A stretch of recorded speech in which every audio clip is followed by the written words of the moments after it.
A Missouri gun bill is causing a stir once again, but for a different reason this time. Good evening, I'm Brittany Pieper. And I'm Jim Rick. Thanks for joining us. A bill that would stop Missouri from enforcing federal gun laws loses its #1 supporter. KOMU 8's Katie Kreider is here in the studio with more on why the NRA is changing its stance. A veto on a bill said to protect the rights of gun owners was one vote shy of getting overturned in September. Now a similar version is in front of lawmakers once again, this time without the support of the National Rifle Association. The Second Amendment Preservation Act, or so it's called. But a recent change to the bill meant to protect gun owners isn't making them happy. It's ludicrous for them to tack something like this on a bill that would be to the benefit of Missouri citizens. A change made to the bill Tuesday night gives gun owners a 72-hour deadline to report a stolen firearm. And Wednesday, the National Rifle Association told senators it no longer supports it. If it's good for the Constitution and it's good for my constituents, then it makes absolutely no difference what any special interest group would say. Doug Alley, owner of Ammo Alley Gun Store and Shooting Range in Hartsburg, says gun owners should not support the new law. Law-abiding citizens are going to try and notify law enforcement as soon as they possibly can. Setting some kind of erroneous time frame that requires you to do that is just nuts, just plain out nuts. The senator who created the amendment says the NRA should question their decision to attack the change. That would show to the state of Missouri that they don't care about stolen guns being reported. Even with the NRA speaking out, bill sponsor Brian Nieves says he doesn't think the change will affect his bill in the long run. Her amendment is not something that I would raise on a flagpole and say to everybody, hey, this is the greatest thing in the world. But it's something that I can live with, and I don't think it does any damage to the bill at all. The Senate did choose to finalize the bill today without fixing the change. It is one step away from being passed through the Senate, and if it's passed, it will then move to the House floor for debate. A change could mean more complaints and more complainers for the Columbia Police Department. The Citizen Police Review Board met tonight to discuss a change in the way you file complaints against police department employees. Police Chief Ken Burton wrote to the board saying they can solve the complaint jurisdiction issues without changing the ordinance. There are two separate changes on the board. One, those who can make a complaint, and two, who the complaints can be made against. The proposed changes increase the number of people who can make complaints against the police department. The board chair, James Martin, says the current ordinance says the board can only review the misconduct of police officers, but they hope to expand the guidelines soon. There may be citizens who do have complaints against employees that are not commissioned police officers. And we've had cases where CSA officers were involved, but we had no jurisdiction to hear those cases. Board member Stephen Alexander says the board is willing to meet with the chief to discuss the changes, but says nothing will be changed. The board will try to schedule a meeting with the chief in person in early March. Speaking of Columbia Police, the department is taking 2 sergeants off the streets to work in administration. On a trial basis, Sergeant Cindy Lane and Sergeant John Dye will trade patrol cars for computers. Between writing and reviewing reports and dealing with records, it's a full-time job for both. The department says the sergeants' pay will stay the same. This might help sergeants who are still on the streets. There was a lot of back and forth because you had administrative duties and calls for service you needed to go to with officers, so there was a lot of drive time. Hopefully this will cut down the response time of supervisors to calls that they're required on. The director of the Columbia Police Officers Association says when he first heard the idea he was startled, but now he's cautiously optimistic that that will alleviate paperwork for the sergeants still on the streets. County commissioners from all over the state met for most of the day. The County Commissioners Association of Missouri is holding its annual training session at Columbia's Holiday Inn off Interstate 70 through Friday. County commissioners will be fined if they do not attend the full 20 hours of training. One important issue some say must be discussed pertains to housing state offenders. According to one board member, the legislature is paying county jails about $20 less than what they're owed for housing state offenders. We play defense. What is it we don't want them to change that's going to give us more unfunded mandates, cause the counties to spend more money? Kreitzer says he hopes commissioners can take some significant steps forward towards resolving the issue by the end of the week. Millions of dogs are lost every year. Only a few make it home, but a new app could help reunite man with his best friend. KOMU 8's Alexandra Pierce has the story. Lost dog posters can be found just about anywhere, but thanks to a new app, finding Fido just got a lot easier. Kristen Paquette has had Riley for over 8 years and says she would be devastated if she ever lost her. It'd be terrible. I'd be wondering what possibly could have happened to her, if she got hit by a car, if someone stole her. It'd be awful. The new application is called Finding Rover. Here's how it works. Download it for free on the iPhone App Store and plug in your information. So say you found a lost dog, take a picture of that dog, and the app will use its facial recognition software to find a match. Now, once you've got that match, the app will connect you with an owner. Hopefully, the missing pup will be back in its owner's arms, just like Riley. The Central Missouri Humane Society says it can benefit from the app. We certainly are very supportive of anything that'll reunite an owner with a pet. However, don't forget some of those old ways of keeping track of your dog, the collar and the tag and the microchip, until that technology becomes well established within the community. But Paquette says she's sold. I think it just definitely needs to get the word out there so everyone knows that if they have a lost dog, that that's something they should resort to, so everyone's familiar with it, and there's a lot of dogs on there. Alexandra Pierce, KOMU 8 News, Columbia. If you ever see a dog that looks lost, take a picture and do a search. You can also check out the nearby section on the app to see lost and returned dogs in the area. A new animal shelter for Fulton is closer to becoming a reality. Fundraisers have almost enough money to finish that project. The city set out to raise $250,000 and is about $30,000 short of that goal. Today, the shelter houses 11 cats, 11 dogs, and 6 puppies. The current shelter's director says a new one is necessary for growth because the space the animals have just isn't big enough. We're outgrowing this building, and this was a temporary shelter like 16 years ago, so the building has seen its better days, and we just need more room for the animals. The city plans to break ground on the project sometime next month. It does not have a set date yet. The city says residents can still donate. You can go to our website, KOMU.com, to find out how.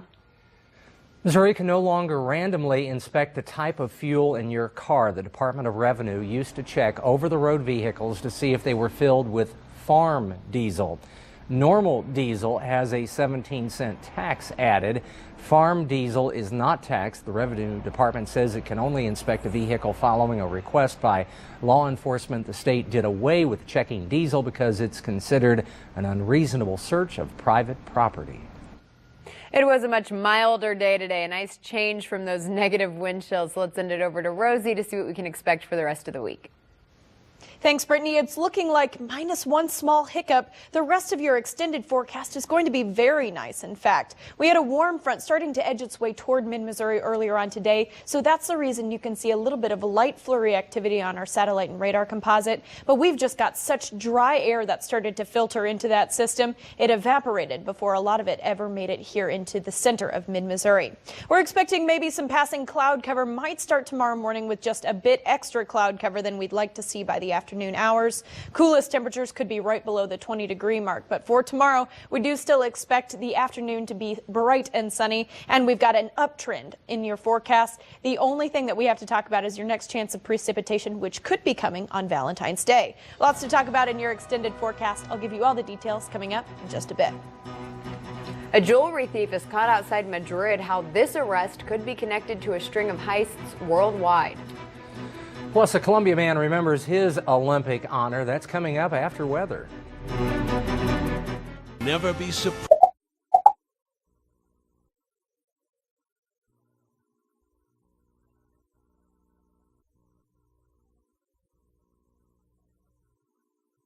Trend of what's been going on so far this week. Monday highs in the teens, Tuesday highs in the 20s. Today highs mostly made it to the 30s. Some of us got really close to that 40-degree mark, and on our southwestern side just over it. But tomorrow, largely all of us going to be making it into the lower 40s, and that's thanks to this warm front you're seeing here. It should be completely past our area by about midnight tonight, and then we're going to be sitting really pretty mostly into the warm sector of this low pressure system before things start to change as we get ready for Valentine's Day. Now, we knew that that there might be a little shortwave system that could take temperatures down for the afternoon of Friday. But here's what it looks like right now. It looks like now it might be coming in with a chance of precipitation. Almost every single frontal passage does. Sometimes it's just that our air is too dry to see anything happen, but it's now looking like we're ramping up chances of a little bit of precipitation for late Thursday night and early Friday morning. So we'll talk about that in just another moment.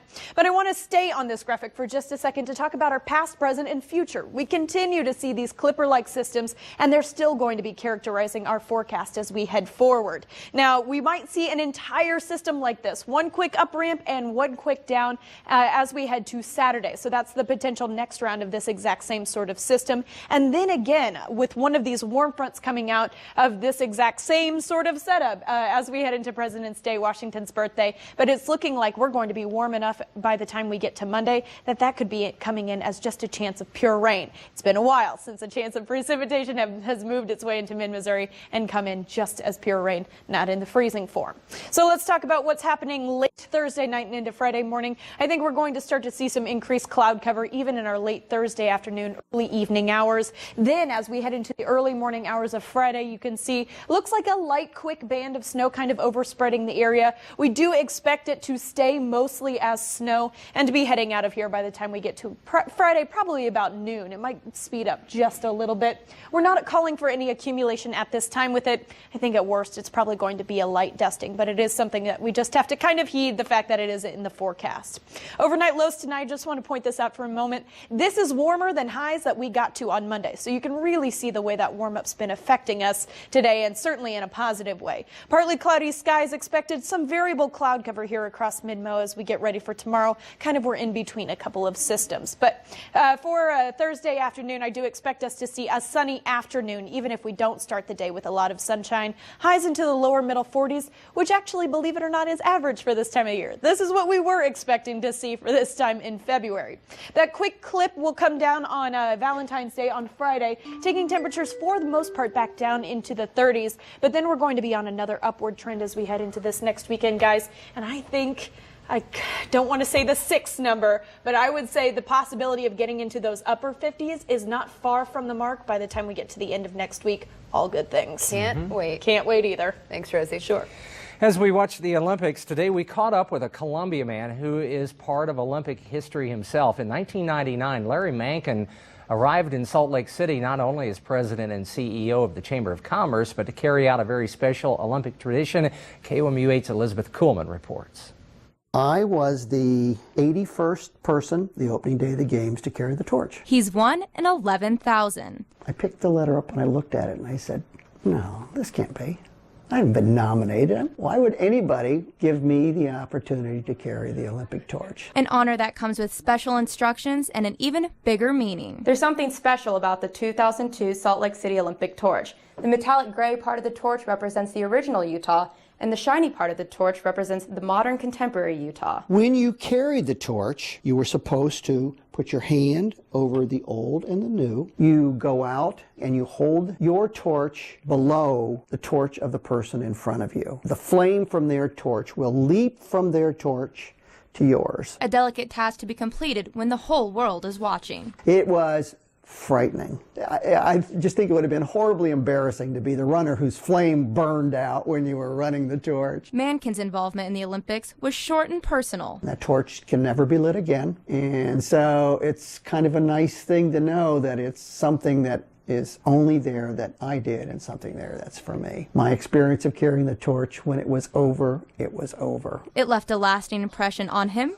as well as everyone else he shares the torch with. There's nothing I like more than to take the torch out and show it to people. I probably have 600 Olympic pins altogether. On a wall in his house, the torch shares space with other Olympic tokens. This is like one of my favorites right here. Now, probably this pin right here, the metal one, that was the pin that I got for serving on the Olympic board. Yeah, that's the hat and gloves. But the torch will always take the gold. That's one of the things I'm most proud of in my entire life, other than perhaps my wife, kids, and grandkids, is this piece of metal and glass, but it's so much more. Elizabeth Kuhlman, KOMU8 News, Columbia. I remember when that torch made its way through Columbia. For the Sochi Olympics, 14,000 torches were made for 14,000 torch bearers. Updates from the conflict in Syria. We'll see first-hand video after the break. My brother, you have what's mine and...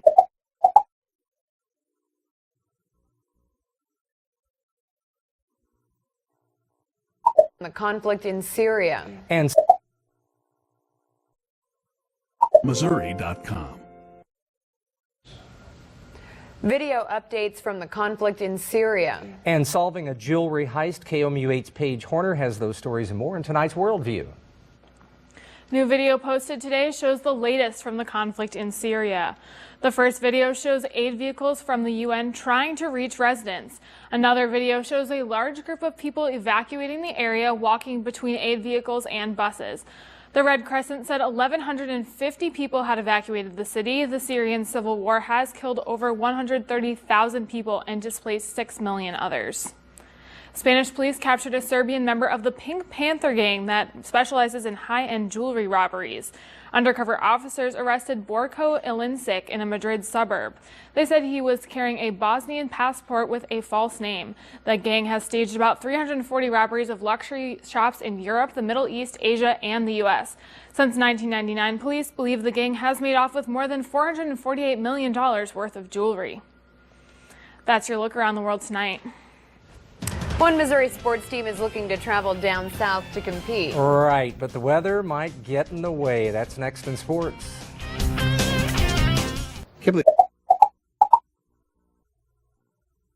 Just $3.99. The Ford Sports Desk, KOMU8 Sports with Chris Gervino. Hi everyone, Mike Anderson and his Arkansas Razorbacks visit Mizzou Arena to play the Tigers tomorrow night. Both teams 4-6 in the SEC. Arkansas has 15 wins overall, the Tigers 16. It's a big ball game to say the least for these teams that have NCAA tournament hopes. Bobby Portis leads the Hogs. Former McDonald's All-American, the freshman averages 13 points and 7 rebounds. Of course, Jabari Brown is the leader for Missouri, scoring 20 points per game. The Tigers won at Arkansas last month, but Mizzou players are focused on tomorrow. Me and Coach A just talked about me just being more aggressive, on the offensive end and as well as defense. And so just getting extra reps in the gym, just shooting and, just working on different moves and stuff like that, just being able to feel comfortable and just get my groove back with my shot. And so that's what I've been doing. We just looking to get our next win, trying to win as many games as possible because we know it's important now. 6 o'clock start. When will the Missouri baseball Tigers start their season? They're hoping to do so Friday afternoon in Jacksonville, Florida. Right now, they're not exactly sure if that game will go on or how they will get there, or if they'll get there at all. Missouri's plans to Jacksonville took them on a flight through Atlanta. At least that's what the scheduled itinerary was, but that flight's been canceled due to all the ice and weather problems in the south. So Tim Jamison is trying to work things out here at the last minute, what they're going to do. Jamison starts his 20th season at Mizzou, the dean of the Tiger coaches. He and his players just wish they had firm travel plans now. They might fly, they might bus, or they might go somewhere else to try to get started this weekend. Well, I think the worst case scenario, Chris, is that we get on a bus tomorrow morning and we drive to Jacksonville. The only problem with that is that the roads probably not in real good shape between here and there. So that's a little bit of an unknown. I don't think anybody really knows how we're going to get down there, but ultimate goal is to play that first game, however we can get there, for sure. Now that the travel logistic problems that we have and being able to play the game, preparing is one thing, but then once the games start, you want to make sure that you don't miss out on those. Like I said, we've only got 4 weekends before our first conference game, and every one of those days is very valuable. Well, the softball Tigers will be without former stars Chelsea Thomas and Nicole Hudson. They're gone, so they're relying on new faces this season. And the Tigers, by the way, have changed their plans. They, too, were supposed to play an event down in Jacksonville, Florida this weekend. Instead, they're going to head to Waco, Texas, and play in Baylor's Getterman Classic. They'll start the season against UAB Friday. Mizzou with the newcomers like Kirsten Mack, the new catcher who slugged 3 home runs in the black and gold game. And Coach Early Wine knows his freshman pitchers, the newcomers, Tori Faduk and Casey Stengel, have got to be careful in the circle. Learning to settle down early is going to be a really, really big deal for her, because a good team, if you panic early and you walk a couple people and then their 3 or 4 hole comes up and hits a double, it's 2 or 3 to nothing in the first inning, and you're playing against a pretty good pitcher. That's tough to come back for. That was Stengel, the left-hander you saw. Finucane's the righty. The Tigers, again, will start softball season in Texas, not in Florida, because of weather creating travel changes. We'll keep you posted on baseball at 10 on Channel 8. That's sports. Chris, thank you very much. New video from NASA tonight. We'll see the latest from the surface of the sun. There are many joys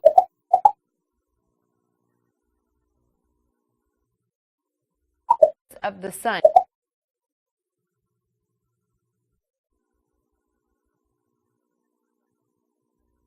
Warranty with Zero Do It Delivery.